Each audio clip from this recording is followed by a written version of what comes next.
TO Blaze. Hey there, this is TO bringing another Kerbal Space Program video. In today's video, I'm going to show you how I like to set up a relay network. So relay networks consist of relay satellites, usually at least 3, in some type of orbit around a celestial body. I like to do a nice clean circular orbit with all 3 satellites aligned and in the same orbit, hopefully equidistant from each other. So to build one of these networks, you're going to need 3 satellites, and you always start with just one. And you also have to select, the first thing you select is the communication device based on how far you're going to be from Kerbin. So there's 2 of the larger devices you can use. I'm going to go ahead and use these little high gain antennas because I'm planning to build this relay around Kerbin. I'm sorry, around the Mun, which is not very far. So 2 of these, I think they're combinable as you see on screen. So I'm not gonna do the math. There's some websites out there you can punch in your celestial body and it'll tell you how many of each different antennas you'll need. I'm just going to go ahead and put 2. You can also sometimes go with what looks cool, but if you're going to go to further out places, other planets in the system, I recommend you either go way overkill or do the actual math and figure out what you're going to need. So second to the antennas, you got to decide what kind of power supply you'll use.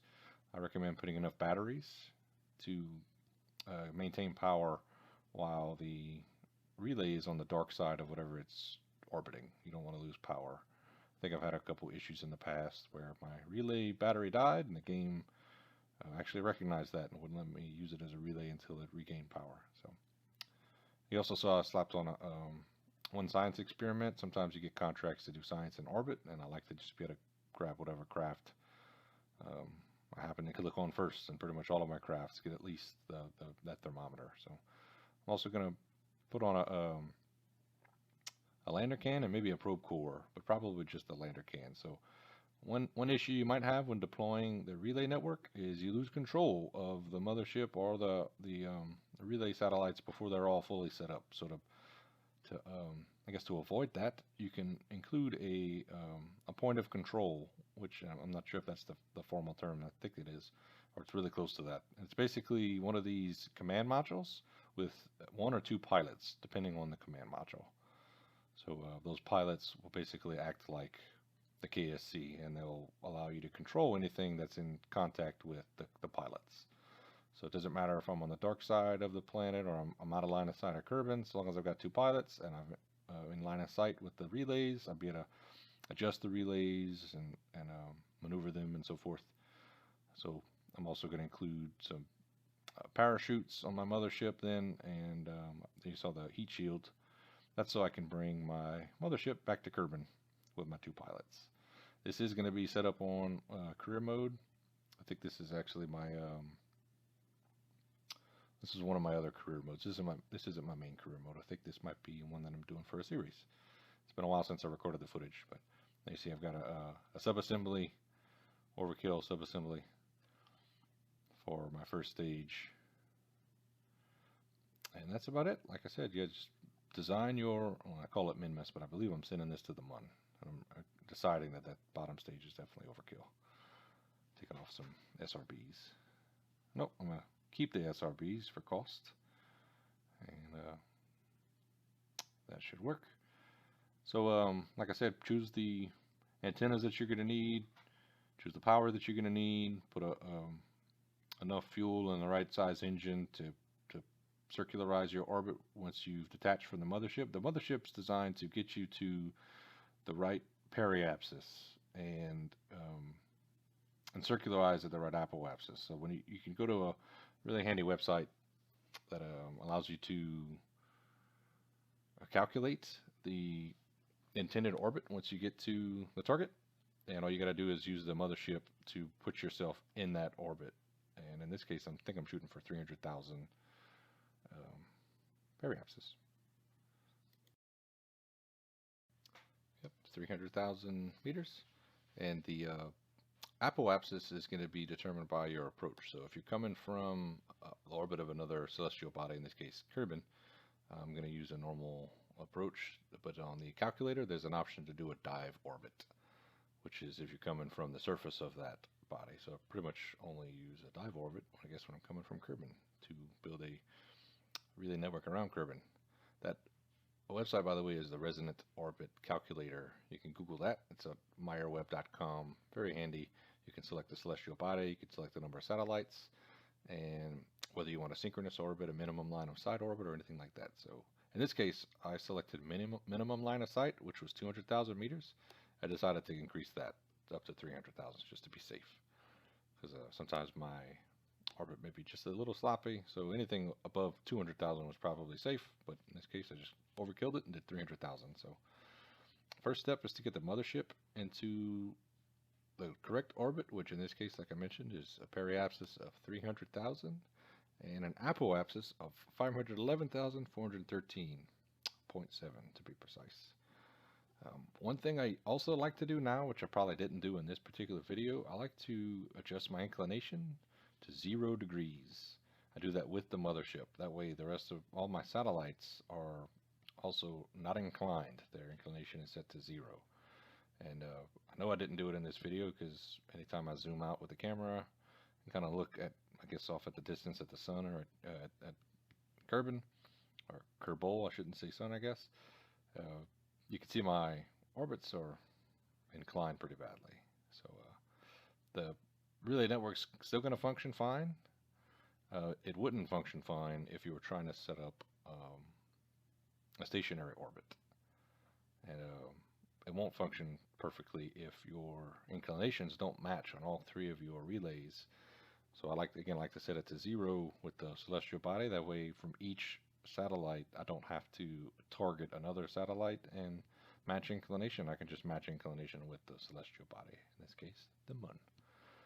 So go ahead and trying to dial in my apoapsis as close as I can. I didn't speed up the video footage in this case. I left it at normal speed. I was actually narrating it, but I don't like the narration, so I'm going to go ahead and dub over it. So trying to dial it in as close as I can, the 511, 413. The mothership is usually pretty good at getting that initial orbit. I find to nail the orbit precisely with each of the relays. Sometimes it really helps to have RCS on board or some of the smaller engines. I didn't go with that design, unfortunately, in this case. You probably see me fighting back and forth trying to get each of my nodes perfectly to 300,000 meters. RCS is nice because it's so much less thrust. You can even put the tiny thrusters now that they came out with in one of the latest updates. And you can also, obviously allows you not to have to orient your ship prograde and retrograde. You just tap the R key, tap your little thrusters left and right, and you're not having to orient your ship this way and that way. So don't do what I did in this case. Build a slightly fancier relay and save yourself some trouble. So trying to get my mothership in the right position. I'm going to go ahead and point in the same direction as my first relay. That top relay is the one that I'm going to release. It needs to go retrograde because remember its apoapsis is too high. It's at 511,000. It needs to be down to 300,000. So as soon as I release that relay, I'm going to activate the engine and burn retrograde to circularize my orbit. And the other 2 relays, they're going to hit the fairing if I don't if I were to release in this position. So I'll probably release in a slightly inclined position with the mothership so that the satellite can immediately point retrograde and burn. So wait until I get right to the periapsis. I want to be as close to the periapsis as possible so that I don't adjust my periapsis whenever I start my burn. Another thing you can do is adjust the force percentage on the decouplers, and that just prevents the mothership from moving too much when you release your satellites. Mothership's got a lot of mass, so I'm guessing it's not going to move a whole lot, but you see my decoupler, you saw a little action there. You don't want to move your orbit on the mothership if you can avoid it, so it doesn't take much effort. Just go ahead and adjust your force percentage whenever you place your decouplers next time. So there you see them burning.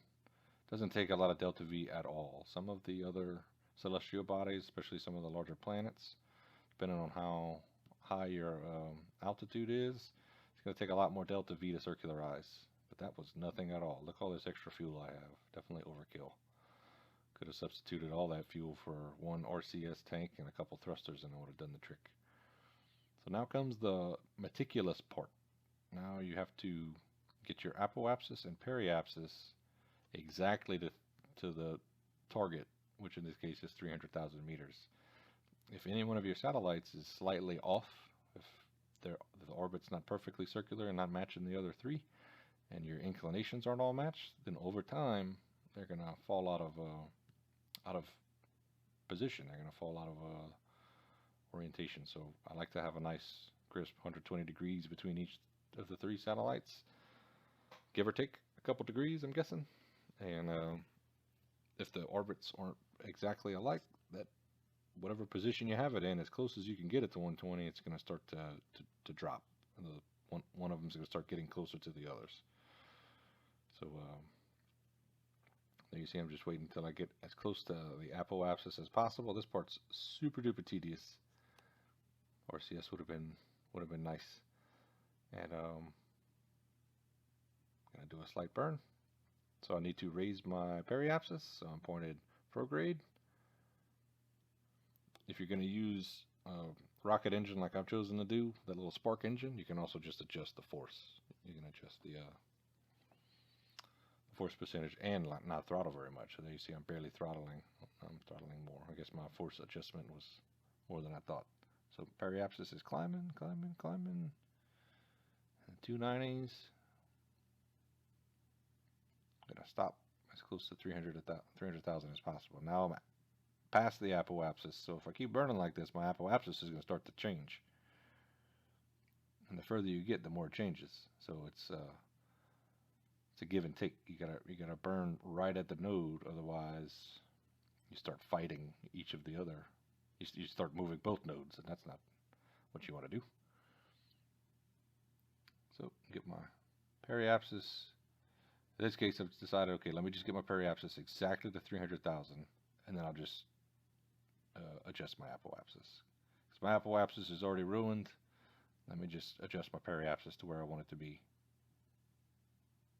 No, now see, now I've got to switch to prograde because I don't have any thrusters.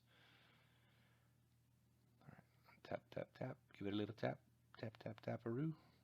Periapsis is exactly where I want it. Let me get as close to it as I can and adjust my apoapsis. So while I'm doing all this, got to be careful that the mothership doesn't pass the periapsis again. So I've only got a couple, sometimes one orbit.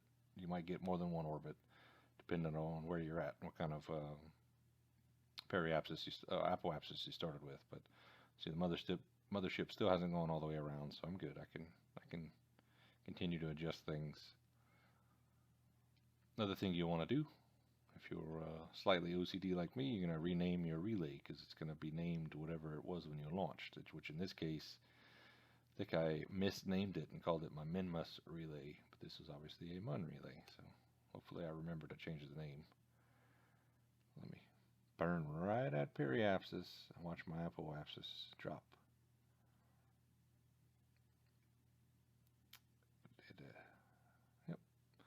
So this is the tedious part. I'll probably speed up the footage, even if I didn't originally in my first edit. I'm going to go ahead and speed it up for you because you don't need to see me do this 2 more times. Once you've released the relays and get clear of the mothership, it's pretty much rinse and repeat, just getting your orbit perfectly circular, and that'll do the trick. So let me just show you a little bit of footage of me releasing the second relay, show you how I like to clear the mothership, because again, it's just going to slam right into the fairing struts if I release it from here. Another thing you should always remember to do is put batteries and solar panels on the mothership like I did. Sometimes it's easy to forget that because you're so focused on building the relay satellites, you forget to put a communication device, a battery, a solar panel.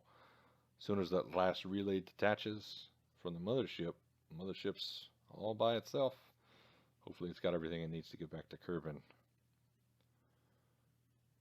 there you see I'm just looking at my map, getting all the way back to the periapsis. And in this case, I'm not going to point prograde. I want to... Okay, it happened so quickly. I just kind of flick the mothership in one direction, and it's gonna wanna naturally kind of rebalance itself if you've got SAS turned on, or if you've got yeah, SAS, not RCS. If SAS is turned on, it's going to want to kind of right itself. But in that split second, you can release a relay, and it'll be clear of the mothership. So that's what I did. So, like I said, the rest of this is repeat. So I'm going to go ahead and speed up the footage. Putting second relay in orbit, and now putting the third. Oh, did I quick save? Yes, I did. I just lost the communication dish on that relay. Quick save is your friend. So once I've got all three, yeah, now you see me adjusting the force percentage on my spark. Done this all. Only got a couple more minutes, one minute and some seconds left in the recording. So I guess I'll leave it at this speed, because pretty soon I'll be sending my Kerbals back to Kerbin.